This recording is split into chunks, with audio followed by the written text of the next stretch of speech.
came to a head in 2020 after the Times ran this infamous Tom Cotton op-ed in which he argued that the US should send federal troops into cities to tamp down protests against police violence. A lot of staffers at the Times argued that it shouldn't have published that editorial, and Bari Weiss wrote a series of tweets about a supposedly heated staff meeting, characterising it as a civil war between the mostly young wokes and the mostly 40 and up liberals. That claim was strongly disputed by others at the paper, with one editor saying, "I'm in the same meeting that Barry appears to be live tweeting." This is inaccurate in both characterisations. It's not a civil war, it's an editorial conversation, and it's not breaking down along generational lines. So, to be fair, it seems Bari Weiss does have some reporting experience, specifically trying to report what was happening in a meeting, only to have her own co-worker say, "Hey, what the fuck are you talking about?"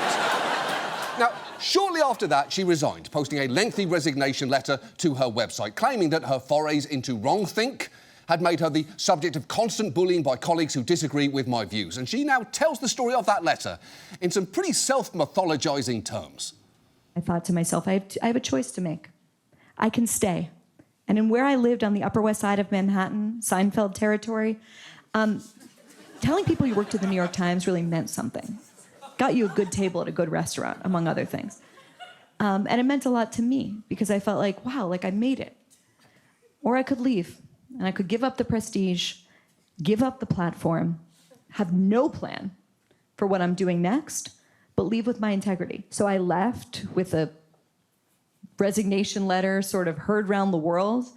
It was my Jerry Maguire moment. OK. Self-aggrandising bullshit aside, let's not reduce the Upper West Side to just Seinfeld territory.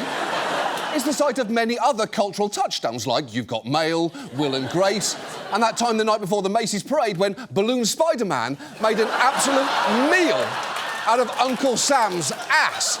My point is, the Upper West Side is more than just one thing.